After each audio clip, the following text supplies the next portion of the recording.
메인 매출 점표에 매입으로 넘어갔는데 일단 51번 과세를 받고요. 10페이지까지 봤는데 매입 10페이지입니다. 여기서 98, 99, 100은 자본 파트에서 하기로 했고요. 이제 11페이지로 가면 수입이죠. 수입도 많이 다뤄봤는데 그냥 쭉 볼게요. 네, 수입은 일단 수입 세금 계산서를 받아야 됩니다. 그 수입 세금 계산서는 세관장만 줄 수 있고요. 그래서 두 가지를 체크하시면 되겠죠. 세관장이랑 수입 세금 계산서를 받았다. 101번 문제는 지금 거래처가 두 개 나오잖아요. 노무라사도 있고 양산 세관도 있는데 물건을 사고 있는 거죠. 수입을 하는데 실제로는 노무라한테 물건을 사는 거지만 수입 세금 계산서를 세관장한테 받기 때문에 거래처는 세관장입니다. 수입에서는 이게 중요하죠. 그래서 회계 1급 때는 보통 그 거래처 이름을 이야기를 안 하고 일본에서 수입한 이런 식으로 말을 하거든요. 그러면 뭐 일본 회사 이름을 적을 수가 없잖아요. 그래서 세관을 찍어서 맞히게끔 좀 하는 패턴인데 세무 2급에서는 이제 그런 거 바라면 안 되죠. 그래서 노무라사는 X표 치시고 세관은 동그라미 이런 식으로 수입이니까. 첫 번째는 세관장한테 수입 세금 계산서를 받았다이고요. 두 번째는 그 물건이 불공제 사유가 아니어야 되죠. 그래서 여기서는 기계 부품과 관련하여 라고 되어 있는데 이것도 좀 자세히 보면은 기계 부품을 샀다라는 것은 계정 과목이 아니죠. 그러니까 우리가 기계 부품을 사서 이거 가지고 제품을 만들 수도 있는 거고요. 그럼 그때는 기계 부품이 우리한테 원재료겠죠. 이거 가지고 제품을 만들어야 된다면, 또는 이 기계 부품을 사다가 그대로 팔 수도 있는 거잖아요. 그때는 이 기계 부품이 상품이 됩니다. 근데 여기서는 어떠한 힌트도 없죠. 그냥 기계 부품이라고 하니까. 근데 상관없죠. 어차피 수입은 부가가치세만 내면 되는 거잖아요. 그래서 수입할 때는 사실 계정 과목을 안 알려줘도 상관은 없죠. 부가세 대급금만 나오니까. 네, 뭐 그런 상황도 있어요. 그래서 뭐 101번은 아주 무난한 상황이고요. 이게 원재료든 상품이든 상관없다 정도로 해석을 하시면 됩니다. 그 다음에 102번. 요거는 승합차가 나왔습니다. 승합차. 사실 승합차로 끝이잖아요. 승합차로 끝인데 혹시 모를까봐 매입세 공제가 가능한까지 말을 해줘버렸죠. 이 말은 없다고 생각하시는 게 맞죠. 그러니까 원래 승합차는 세액 공제가 가능하니까. 좀 너무 과잉 친절이었고요. 그러면 이건 두 가지로 보셔야 됩니다. 첫 번째는 부가가치세 측면으로 봤을 때 승합차 가격이 4천만 원이고 여기에 부가가치세가 400이 붙어요. 그러면 이때 400은 돌려받을 수 있다죠. 이게 부가가치세 측면이고, 그 다음 계정 과목이 뭐냐라고 하면 이건 회계 쪽 측면이죠. 승합차는 차량 운반부가 되겠죠. 여기서는 계정 과목을 알아야 되죠. 이유는 통관수수료 때문인데, 통관수수료는 취득 부대 비용에 해당하잖아요. 통관 안 시키면 우리가 이 차를 가질 수가 없으니까, 그래서 통관수수료는 취득 부대 비용이라 이때는 계정 과목을 알아야 됩니다. 그럼 이때는 통관수수료 30만 원이 차량 운반부로 들어가겠죠. 400만 원은 부가세 대급금으로 들어갈 거고요. 승합차는 세액공제가 되니까. 그럼 만약에 이게 승합차가, 여기서 승합차는 9인승 이상을 말을 하는 거잖아요. 근데 만약에 승합차인데 7인승짜리를 샀다. 그럼 7인승짜리 승합차는 세액공제가 안 되는 거잖아요. 그럼 유형이 불공으로 바뀌어버리죠. 불공으로 바뀌면서 이 400만 원도 취득 부대 비용이 돼버리죠. 그래서 불공이 되는 동시에 차량 운반부 430만 원이 돼야 됩니다. 네, 그 정도까지 생각해 주시면 좋겠죠. 그래도 세무 2급에도 이런 문제가 있었네요. 네, 승합차 되고, 그럼 여기서 승합차 대신에 경차가 나와도 되고 화물차가 나와도 된다는 것까지 아시면 제일 좋죠? 네, 뭐 다 똑같은 거니까요. 다음 문제는 103번입니다. 103번 문제는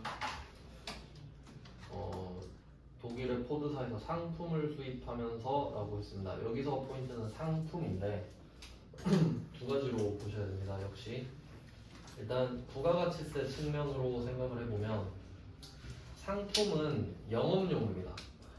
그러니까 이게 그 회계 때도 똑같은 문제를 푸는데 독일의 포드사라고 돼 있어요. 그러니까 뭐 사실 그렇게 중요하진 않지만 자동차 회사잖아요. 포드는 미국 회사긴 한데 뭐 독일의 포드사한테 상품을 샀다라고 하면 아마 자동차일 확률이 좀 높잖아요. 그러면 자동차인데 상품이라고 부르고 있다는 소리는 우리가 이 차를 타려고 사는 게 아니라, 그러니까 102번 문제는 이 차 승합차를 외근에 사용하려고 사는 거죠. 우리가 쓰려고. 근데 103번은 팔려고 사는 거잖아요. 그럼 이 차는 무조건 영업용이죠. 그래서 영업용은 스펙에 상관없이 무조건 세액공제가 되니까 수입이 되는 겁니다. 그러니까 이 상품이 배기량이 커도 인승이 작아도 상관이 없다는 소리죠. 상품이니까. 네, 그러면 이때 부가가치세 400이랑 관세 800이 같이 붙는데, 그럼 이때 이 부가세는 역시 돌려받을 수가 있죠. 세액공제가 되니까 상품은. 그 다음에 관세는 그 위에 102번의 통관수수료랑 같은 개념이라고 보시면 됩니다. 그래서 이때 이 관세 800만 원은 취득 부대 비용으로서 상품으로 들어가야 맞는데 이때 문제에서 관세는 미착품으로 회계 처리한다라고 돼 있죠. 뭐 이것도 이유가 있긴 있는데 지금 상품 이야기를 하고 있어요. 상품은 목적이 팔려고 사온 물건을 말합니다. 근데 이 상품 개정 과목은 전제가 뭐냐면 내 창고 안에 있어야 됩니다. 내 창고에. 그러니까 상품 총액은 내가 창고에 가서 눈으로 본 거죠. 얼마짜리 몇 개 있다. 그럼 그게 상품이거든요. 근데 우리가 물건을 수입해 올 수도 있잖아요. 수입. 그럼 지금 물건 오고 있는 거 있죠? 그러니까 우리 입장으로 치면은 그 택배가 오고 있는 상황이에요 지금. 그러면 택배가 오고 있는 상황이면은 내 거 맞죠? 근데 아직 나한테 없죠. 그럼 이 두 개를 구분해 줘야 돼요. 안 그러면 헷갈리거든요. 왜냐면 만약에 상품이 100만 원어치 있다고 해봐요. 그리고 지금 10만 원어치로 오고 있어요. 그럼 이거 둘 다 내 거잖아요. 그래서 이거 둘 다 내 거니까 상품 110만 원이라고 적어버린 거예요. 근데 창고 갔는데 100만 원밖에 없죠. 왜 안 맞지? 이러고 있잖아요. 그러니까 내 거여도 창고에 있는 건 상품, 오고 있는 건 아직 도착을 안 했으니까 미착품. 이렇게 관리를 하자 이거지. 그래서 미착품으로 하자. 아직 도착을 안 했으니까. 그럼 얘는 도착을 하면 미착품을 상품으로 바꾸는 회계 처리를 따로 하겠죠. 일반 점표에서. 그 정도 관리 차원에서 하는 겁니다.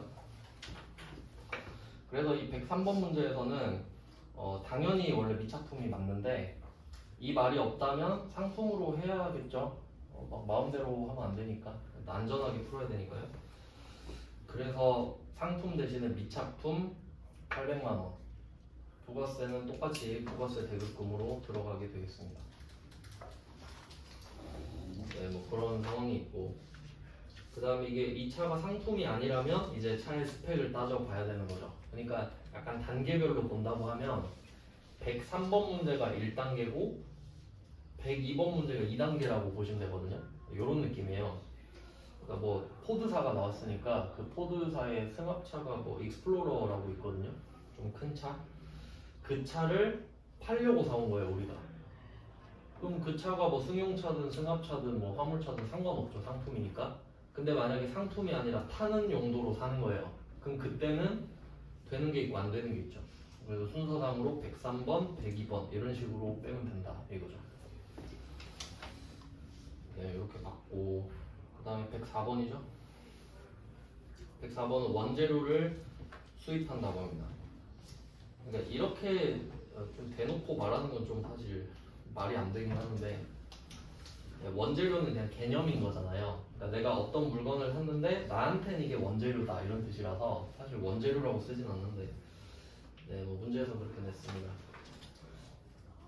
그럼 이때 원재료를 사고 수입 세금 계산서 받았습니다. 이번에도 뭐 에너하임 이런 거는 제껴야겠죠. 그럼 이때 관세랑 통관 수수료만 부가세도 이야기하고 있네요. 그럼 부가가치세 50만 원은 돌려받을 수 있고 관세 50만 원이랑 통관 수수료 15만 원은 취득 부대 비용이겠죠? 그래서 얘네들은 합쳐서 65만 원이 따로 원재료로 들어가면 돼요. 위에서 했던 거 그냥 모아놓은 겁니다.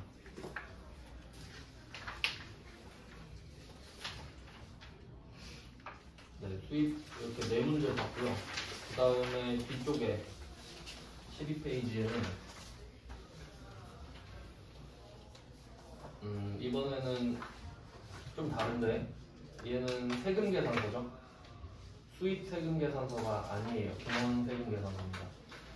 그리고 원재료를 수입하고 있다. 요거는 현재 우리 회사 상태를 말을 하는 거죠. 평소에 우리는 원재료를 수입해서 쓰고 있다. 지금 수입했다는 게 아니라 그냥 평소에 그런다. 이런 이야기를 하고 있고 이 수입 원재료의 통관 비용 아까 통관 비용이 원래 나왔잖아요. 근데 이게 정상이에요. 왜냐면 통관을 시키는 것도 서비스이기 때문에 여기 부가세가 따로 붙거든요.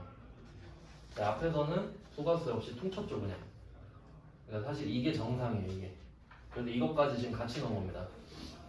그러니까 105번 문제는 수입 유형이 아니죠. 51번 과세입니다. 얘는 따로 적어두셔야 돼요. 세금 계산서니까. 그러니까 원래는 이렇게 해야 되는데 앞에서는 시험이니까 대충 퉁친 거고 이렇게 생겼다고 알아두셔야 돼요. 그러면 뭐 원재료를 통관시킬 때 내는 돈은 세액공제 받을 수 있겠죠. 그리고 개정 과목은 이게 원재료 수입의 취득 부대 비용이니까 원재료로 하시면 되겠고요. 그 다음에 이게 원재료가 아니라 상품을 수입한다라고 할 수도 있죠. 그때는 개정 과목이 상품이 되면 되는 거고요. 뭐 이 정도 세액공제는 둘 다 받을 수 있습니다. 수입은 요 정도 하시면 다 풀 수 있을 것 같아요. 네. 그래서 순서대로 불공 보고, 근데 이게 세금 계산서 라인대로 쭉 본 거예요. 첫 번째 본 게 54번 불공. 그다음 51번 과세. 세 번째가 55번 수입인데, 이제 한번 내용을 정리해 보면 이 세 개를 붙인 이유가 있죠. 54번 불공은 세금 계산서 뿐만 아니라 수입 세금 계산서도 된다고 이제 알고 계셔야 되죠. 정확히 말하면 수입 세금 계산서도 세금 계산서니까 여기서 불공제 사유가 붙으면 불공. 그다음에 51번 과세는 세금 계산서인데 세금 계산서를 받았는데 세액공제를 받을 수 있으면 51번 과세고 55번 수입은 수입 세금 계산서. 계산서 한정이죠. 수입 세금 계산서를 받았는데 세액공제를 받을 수 있다 하면 55번 수입.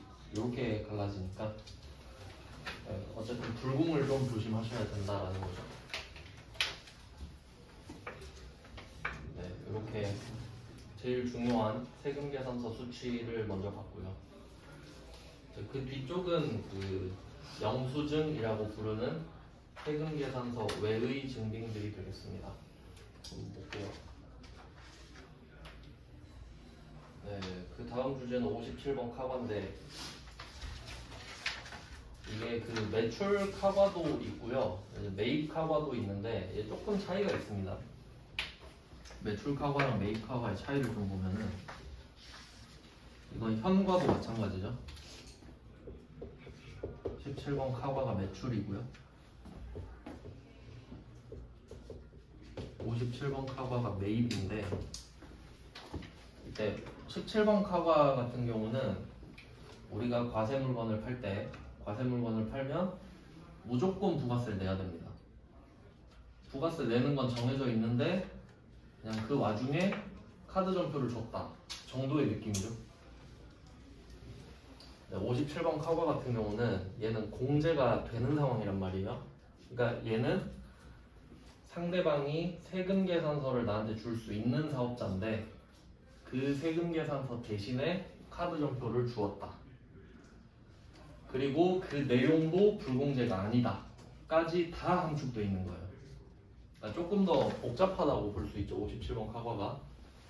왜냐면 이 57번 카과 같은 경우는 공제를 받는 거잖아요. 카드 전표를 받았고 세액 공제를 받을 수도 있다. 근데 카드 전표를 받았는데 세액 공제를 못 받을 수도 있잖아요. 그러니까 예를 들어 접대를 카드로 결제를 했다든가. 그러면 그때는 일반 전표죠. 일반 전표. 얘는 불공제. 공제가 안 될 때는 일반 전표에 적어버리죠. 이 정도까지 알고 계시면 돼요. 매출은 그냥 부가세 내는 거고. 그럼 이 17번 카과의 반대를 또 생각해 보면은, 그러니까 매출 쪽은 부가세를 일단 내는 거잖아요. 내는데 카드 전표를 줬다. 근데 부가세를 내는데 아무것도 안 줬다도 있을 수 있죠. 그때는 14번 건별로 가잖아요. 그러니까 부가세 내는 건 정해져 있으니까. 그러니까 뭐 이런 식으로 범위를 확장해서 보시면 될 것 같아요. 좀 구조 자체를 정확히 이해를 하시면 좋겠네요. 네, 그래서 카과는 봐야 될 게 좀 많다. 한번 볼게요. 106번 문제를 먼저 볼게요. 그 매출 카과는 그냥 쓱 봤는데 여기 좀 더 중요하죠. 그럼 먼저 봐야 될 거는 106번에서 그 주식회사 협성과 구매 계약을 체결했다 이렇게 돼 있는데, 일단 회사 이름을 보시면 이 주자가 주식회사라는 뜻이잖아요. 그럼 일단은 법인이죠. 회사니까 개인이 주식회사가 될 수는 없으니까. 그럼 법인이라는 뜻이잖아요 이게. 그럼 법인은 일반과세자죠. 그럼 얘는 나한테 세금 계산서를 줄 수 있는 거예요. 이 정도까지 자연스럽게 해석이 돼야 되죠. 그러면 얘가 나한테 세금 계산서를 줄 수 있는데 그냥 내가 카드 결제하니까 카드 전표를 줬다 이렇게 해석해야지. 그리고 부가가치세도 포함이 돼 있고, 그럼 이거 돌려받을 수 있죠. 네, 뭐 이런 상황입니다. 그리고 기계장치 구매할 때 쓴 돈은 부가세를 당연히 돌려받을 수 있죠. 그래서 57번 카바가 성립이 되는 겁니다. 봐야 될 게 좀 많죠. 첫 번째, 상대방이 세금 계산서를 줄 수 있는 사업자인가. 그럼 주에서 확인했죠. 두 번째, 부가가치세를 냈는 거. 냈죠? 냈으니까 돌려받을 수 있는지 봐야 되는데 그 내용이 불공제 사유가 아닌지가 세 번째죠. 그럼 기계장치 사는데 뭐 세액공제 받을 수 있겠죠? 그래서 기계장치 구매 계약이니까 세액공제 받을 수 있다. 이런 식으로 합쳐지면 57번 카버가 돼서 50만 원을 돌려받겠죠. 그리고 이때 좀 비슷한 거를 매출 쪽에서 해봤었는데, 지금 기계 자체를 사는 게 아니라 계약금만 주는 거죠. 그래서 뭐 부가세를 같이 인식하니까 얘는 선급금이랑 부가세 대급금 정도가 되겠죠. 기계가 아니라 선급금만 회계 처리가 되겠네요. 그 다음에 107번. 이런 식으로 그림을 주는 게 원래 일반적이겠죠. 여러분 실무에서는 이렇게 증빙 가지고 보니까요. 그러면 내용을 좀 보면은 이거 읽는 법을 좀 할 줄 아셔야 되는데, 지금 일단 카드 전표가 있으면 이걸 내가 줬을 수도 있고 받았을 수도 있죠. 그럼 이걸 어떻게 확인하냐? 서명을 보시면 서명을 한 사람이 누군지를 봐야 되는데, 문제 읽어보면 우리가 수선을 부탁한 거죠. 기계장치 좀 고쳐주세요. 그럼 상대방이 돈을 받겠죠? 그럼 그 결제하는 사람이 서명하죠. 우리가 일진자동차겠네요. 이 정도 해석되시죠? 그러니까 서비스나 물건을 구매한 사람이 서명을 하는 거니까 우리가 지금 일진자동차고 상대방은 가맹점 다 고처가 되겠습니다. 그러니까 우리 거래처는 다 고처인 거죠. 그러니까 이런 식으로 말을 안 해주는 게 일반적일 거 아니에요. 그래서 이거 보는 법도 좀 아셔야 돼요. 근데 실제 시험 보면은 그 K랩 프로그램 오른쪽 위에 우리 회사 이름이 떠 있죠. 당연히 그 정도로 해석할 줄 아셔야 되고. 그러면 네, 우리가 받았는데 그 다고쳐도 앞에 주 붙어 있죠. 그러면 일반 과세자 받고 우리 부가세 냈고요. 그다음 뭐 기계장치 고치는 거는 세액공제 받을 수 있죠. 근데 여기서 조심하셔야 될 거는 기계장치가 아니라 승용차 고쳤다 이런 거 나올 수 있으니까. 승용차는 또 조심해야 되잖아요. 불공제 사유가 될 수 있으니까. 그럼 아까 말씀드린 대로 승용차를 고쳤다 하면 불공제 사유 될 수 있죠. 그럼 그때는 일반 전표 33만 원 해가지고 일반 전표 쓰죠. 3만 원을 못 돌려받는다는 뜻이죠. 계속 그걸 생각을 할 줄 아셔야 돼요. 네, 그리고 여기서 또 중요한 말이 있는데 원상회복이죠. 원상회복. 이게 수익적 지출을 나타내는 말이죠. 그래서 이 용어를 좀 잘 알고 계셔야 됩니다. 원상회복 하고 능률 유지.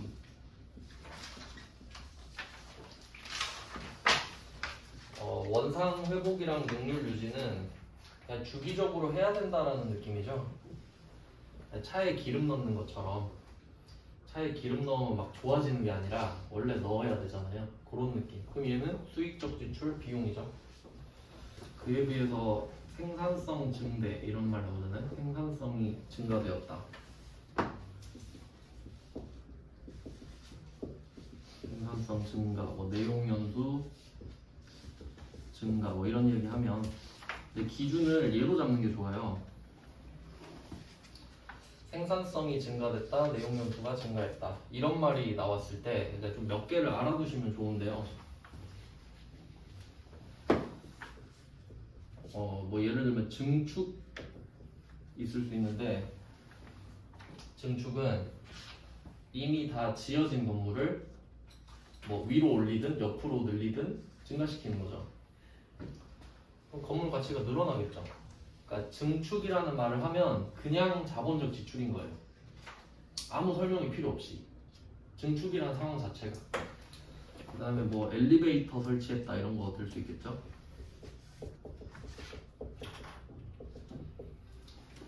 건물에다가 엘리베이터 설치하면 엘리베이터만 막 몇 억 하죠. 그 엘리베이터 가격 당연히 쳐주죠. 그 다음에 뭐 중앙 냉난방 시스템 있죠. 뭐 시스템 에어컨 이런 거. 뭐 그런 것들.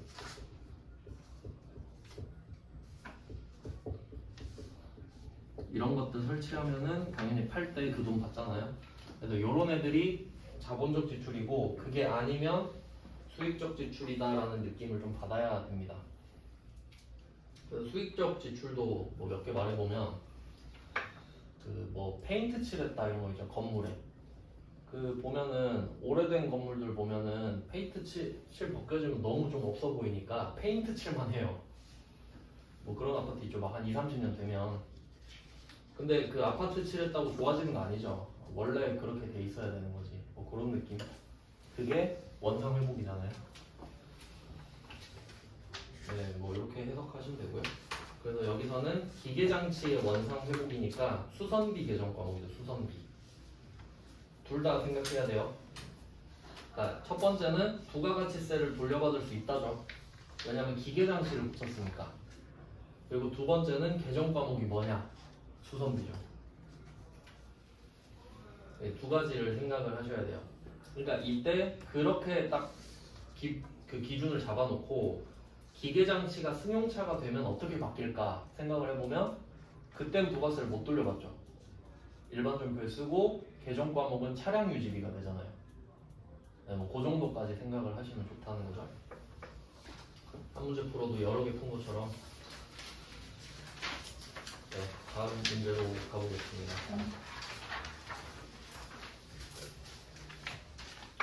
네, 14페이지에 108번. 뭐 이번에도 마찬가지인데 기계를 고쳤어요. 기계 좀 고쳐주세요 했어요. 우리가 서명했겠죠? 그럼 상대방은 진진입니다. 솔직히 아까 그 다 고쳐는 너무 노골적이었죠. 고쳐주는 애니까 다 고쳐겠지. 근데 진진하면 좀 잘 모를 수 있으니까 이렇게 볼 줄 아셔야 되고.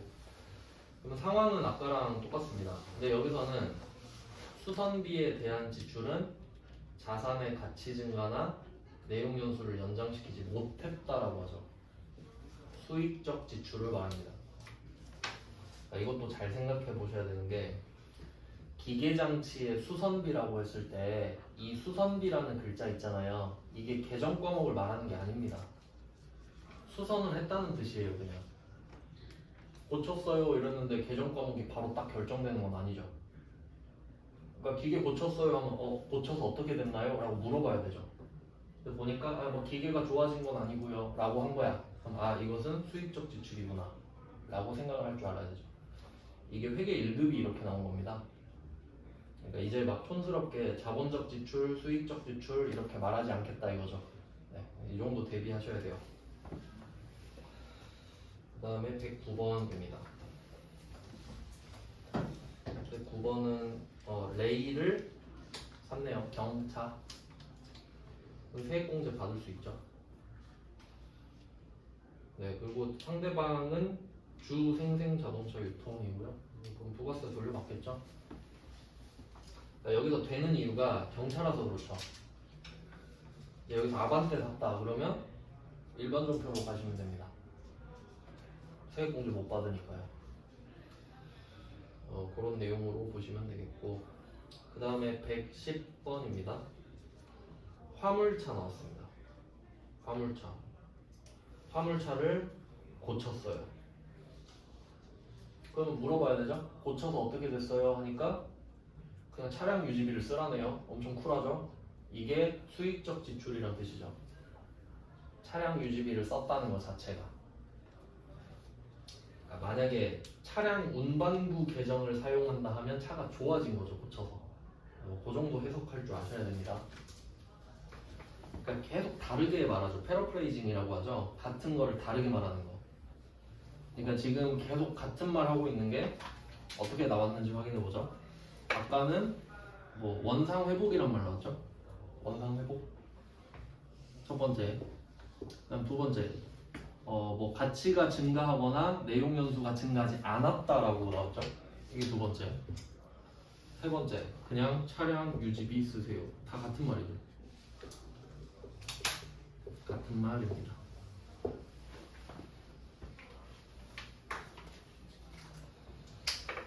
그러면 얘는 또 두 가지로 생각해야 되죠. 첫 번째, 부가세 돌려받을 수 있느냐? 돌려받을 수 있죠. 이유는 화물차니까.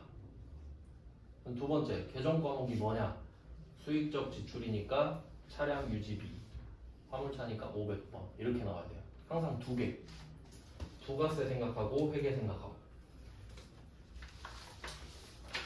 네, 다 비슷비슷하죠? 그 다음에 15페이지입니다. 15페이지에 111번이에요. 이번에는 기름을 넣고 있습니다. 경유를 넣어요. 지게차는 화물차라고 말씀드렸죠? 경유를 넣었어요. 세액공제 받을 수 있겠죠? 지게차니까. 그럼 이게 승용차로 바뀌면 일반 종표로 가겠죠? 세액공제 못 받고요. 근데 계정 과목은 똑같겠죠? 차량 유지비로. 기름 넣는 거는 차량 유지니까요. 그 다음에 112번. 112번은 승합차 나왔습니다. 승합차는 9인승만 확인하시면 되고요. 그리고 이렇게 낼 수도 있을 것 같아요. 그러니까 이 승합차라는 개념이 부가가치세법에서는 9인승 이상을 승합차라고 합니다. 그러니까 인정되는 승합차요. 근데 우리가 일상생활에서 7인승도 승합차라고 하죠. 저라면 이렇게 내볼 것 같은데 업무용 승합차 7인승 이런 식으로. 그럼 그거 보고 낚이면 안 되죠. 7인승은 안 되죠. 세액공제 안 되죠. 그렇게 낼 수 있으니 조심할게요. 그러니까 승합차만 보고 넘어갈 게 아니라 9인승까지 확인을 하신 다음에 다 이거 되는구나 확인하시면 3000cc는 이제 필요가 없지. 승합차면 끝이니까. 근데 아까처럼 승합차 수입할 때 있었죠. 그때는 승합차의 인승을 말을 안 했잖아요. 그럼 9인승이겠지. 그 정도로 해석을 하시면 되겠습니다.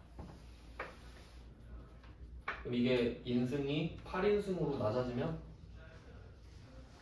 일반전표죠. 세액공제 못 받죠. 9인승부터 세액공제 받을 수 있으니까.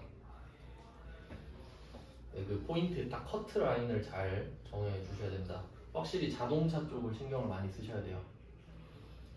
그러니까 좀 뭐랄까 자동차를 불공이랑 연결시키는 게 아니라 자동차라는 주제로 불공, 과세, 카와 이런 식으로 확장을 시켜야 되는 거예요. 차 자체로 잡아야 돼요, 주제를. 그 다음에 113번 뭐 요건 특이해서 넣어봤는데 그 문자 전송 서비스. 우리 학원에서도 문자 많이 보내죠? 그럼 이거 그 문자 서비스 쓰는 거잖아요. 요거는 판관비로 처리하라고 하는데 그냥 800번 수수료예요. 계정 과목 때문에 한번 넣어봤어요. 아마 처음 보실 것 같아서 세무 1급에만 있더라고요. 그냥 그럴 수 있겠구나 하고 보시면 됩니다.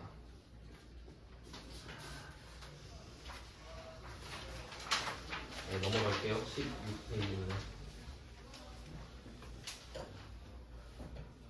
네, 16페이지에 114번이에요. 생산부서 직원 생일 축하 회식이죠. 여기서 봐야 될 거는 생산부서 회식 아닙니까? 생산부서 회식은 복리후생비죠. 복리후생비. 그리고 카드 전표가 있는데 여기 맨 밑에 보면 가맹점명이 제주수산대 있잖아요. 근데 주식회사라고 반드시 회사 이름에 주를 넣어야 되는 건 아니거든요. 그럴 거 아니에요, 당연히. 그래서 말을 해주죠. 해당 음식점은 일반과세자다. 그러니까 얘 세금계산서 발급할 수 있는 애다. 그러니까 당연히 세액공제를 받을 수 있다는 뜻이고요. 그래서 이때는 우리 직원 회식이니까 세액공제를 받을 수 있죠. 부가세를 돌려받을 수 있다. 두 번째 개정 과목은 500번 복리후생비다. 이렇게 두 가지 항상 체크하셔야 되고, 만약에 생산부서 거래처 접대 회식 뭐 이런 거 할 수 있잖아요. 생산부서 거래처 접대 회식 하면 세액공제 못 받으니까 일반전표로 일단 날라가고요. 부가세를 못 돌려받는다. 그럼 두 번째 개정 과목은 500번 접대비가 되겠죠. 그 정도까지 생각을 하셔야 돼요. 그 다음에 115번.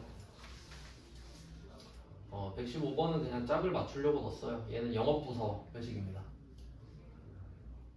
뭐 똑같죠? 위에 세액공제 요건은 충족한다. 여기서는 부가가치세, 매입세 공제 요건은 충족한다라고 돼 있잖아요. 이게 상대방이 세금 계산서를 줄 수 있는 사업자다라는 뜻이죠. 네, 뭐 그렇게 생각하시면 돼요. 그래서 114랑 115는 같은 상황인데 말을 다르게 했기 때문에 한 문제씩 넣어봤습니다. 네, 그 다음은 116번 세무 1급 건데 세무 1급이니까 낼 수 있는 문제예요. 수년간 거래해온 한박식당 직전 연도 공급 대가 7천만 원. 이게 중요하죠. 직전 연도 공급 대가 7천만 원인 간이과세자. 요거 처음 했었죠. 그 간이과세자가 급이 있다. 자, 직전 연도 기준으로 직전 연도 공급 대가 기준이죠. 공급 대가는 부가세 포함 100 했을 때 4,800 그다음에 8,000이죠. 이렇게 세 구간이 있어요. 그럼 직전 연도 공급 대가가 8,000이 넘어간다. 그러니까 8,000 이상입니다. 정확히 말하면 이상. 8,000 이상은 그냥 일반과세자죠. 개인 사업자 기준으로. 법인은 무조건 일반 과세자니까. 그러면 8,000은 일반 과세자로 가면 돼요. 그리고 4,800, 8,000도 다 간이 과세자죠. 근데 이때 이 구간 있죠? 여기는 세금 계산서 발급 가능하죠. 이거 물어보는 거네 지금. 여기는 세금 계산서 발급 못하죠.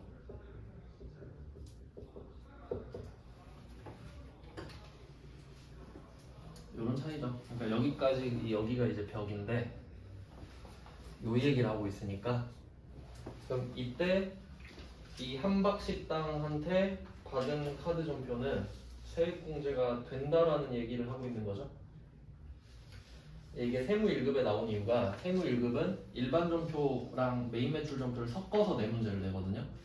그러니까 낼 수 있지. 근데 우리는 일반이랑 메인 매출이 구분되어 있기 때문에 이 문제를 내도 의미가 없죠. 어차피 메인 매출에 낼 거 아니에요, 이 문제를. 참고만 하시고요. 네, 최근 거라서 이렇게 나온 거예요. 그 다음에 17페이지입니다. 17페이지 117번 세무 2급 문제입니다. 여기서는 그 카페 마음이거든요. 카페 마음. 세금 계산서를 발급할 수 없는 간이과세자래요. 그럼 세액공제 안 된다는 소리겠죠? 아주 간단한 문제입니다. 그럼 이거 일반 전표겠죠, 답. 일반 전표라고 써주세요. 그러니까 이 문제를 일반 전표에 냈을 텐데 어떻게 틀리겠냐고요. 심지어 부가세도 나눠놓지 않았죠. 수준을 맞춰서 내는 겁니다. 그러니까 만약에 이 문제를 저라면 이렇게 내봤을 것 같은데 이렇게 딱 9,000원으로 한 다음에 카페 마음은 세금 계산서를 발급할 수 있는 간이과세자다라고 하잖아요. 그러면 9,000원을 쪼개야 되죠. 근데 그거 아시죠? 메인 매출 전표에서 원래 100% 금액을 써야 되잖아요. 과세했을 때. 그러니까 1,000만 원 쓰면 1,000만 원에 100만 원이 딸려오게끔 하는데 그 세 개, 건별이랑 카과랑 현과 이 세 개는 공급 대가 쓰죠. 110% 금액을 쓰죠. 그래서 저 같으면 이 문제를 세금 계산서를 발급할 수 있는 간이과세자 해놓고 그럼 매입 카과 쓰고 그냥 9,000원 쓰면 끝나죠. 알아서 쪼개주니까. 그렇게 될 수도 있을 것 같은데. 그 다음에 118번 굿모닝 식당입니다. 세무 1급이죠? 확실히 급의 차이를 한번 느껴보세요. 굿모닝 식당인데 얘는 직전 연도 공급 대가가 4,800만원 미만. 117이랑 118이랑 같은 말 하고 있죠. 117은 너무 노골적이지 않나요? 얘 발급 못해. 118번은 돌려 말하잖아요. 그러니까 이게 세무 1급이에요. 그러면 둘 다 일반 전표겠죠? 117, 118은 일반 전표입니다. 네, 참고하시라고 같이 넣어놨어요.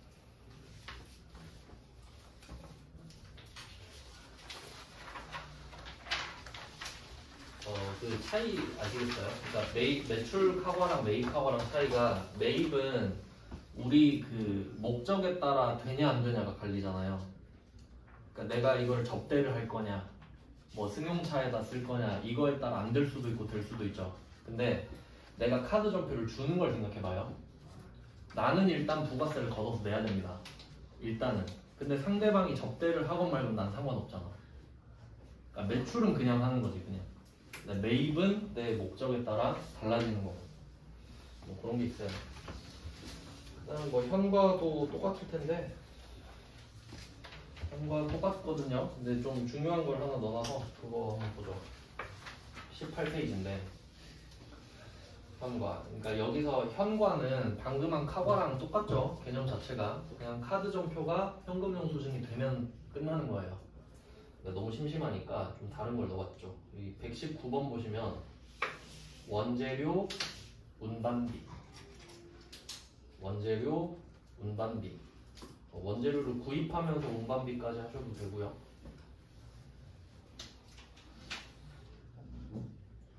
그 다음 120번은 판매한 제품의 배송 운송비죠. 판매 운송비 정도. 둘 다 운반비죠. 하지만 계정 과목에서 차이가 나죠. 엄청 중요한 건데 원래. 그러면 119번의 계정 과목을 찾아볼게요. 일단 세액공제는 다 되죠? 안 될 이유 없죠. 그러면 119번은 계정 과목이 원재료죠. 취득 부대 비용이니까. 그래서 원재료 운반비 자매품으로는 상품 운반비도 있겠죠. 상품 운반비는 상품일 거 아니에요? 그 정도는 당연히 틀리시면 안 되고요. 그 다음에 120번. 이게 뭐 나름 중요한 포인트인데 이게 사실 어려운 주제거든요.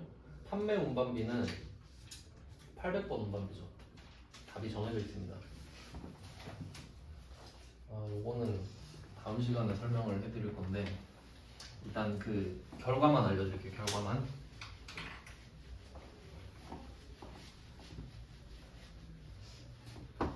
일단 매입 운반비. 매입 운반비는 이게 취득 부대 비용이니까 두 개로 나눠지죠. 상품 하고 원재료. 우리가 사오는 건 상품이랑 원재료밖에 없으니까 얘네들 운반비가 있다 하면 계정 과목이 상품, 원재료가 되죠. 요거는 쉬워요. 네, 매출 운반비 하면은 여기서 매출 운반비라고 하면 원재료에 대응하는 계정 과목은 제품 매출이죠. 원재료 사서 제품 만들어서 제품 파니까. 그럼 제품 매출도 매출이고. 그리고 상품을 사왔으면 상품을 매출하겠죠? 상품 매출 계정 과목도 매출입니다. 이 두 개를 포괄해서 매출이라고 하는 거죠. 그럼 이 매출 운반비는 답이 뭐냐? 800번 운반비. 짝이 안 맞죠? 사실 외워서 풀어도 되는데 이게 좀 재고자산이랑 얽혀있다 보니까 이따가 좀 자세히 알려드릴게요. 뭐 그렇고요. 나머지 현과 부분은 뭐 앞에 부분이랑 똑같은데 한 개만 체크하고 좀 쉬겠습니다. 그 19페이지 있죠. 19페이지 가시면 한 문제 있어요. 125번이 있는데 여기도 회계 1급이거든요. 회계 1급. 세금 계산서를 발급할 수 없는 간이과세자 나왔죠. 그럼 요거는 일반 점표겠죠? 네. 일반 점표 문제 내놓고 일반 점표에 입력하래요. 회계 1급이라 그래요. 그러니까 사람들이 회계 1급에 내도 이거 뭐 매입 현고 아니야? 이렇게 쓸까봐. 똑같은 패턴이죠. 적어두시고 좀 쉬다가 재고자산 이거 한번 알려드리고 다음으로 넘어가겠습니다.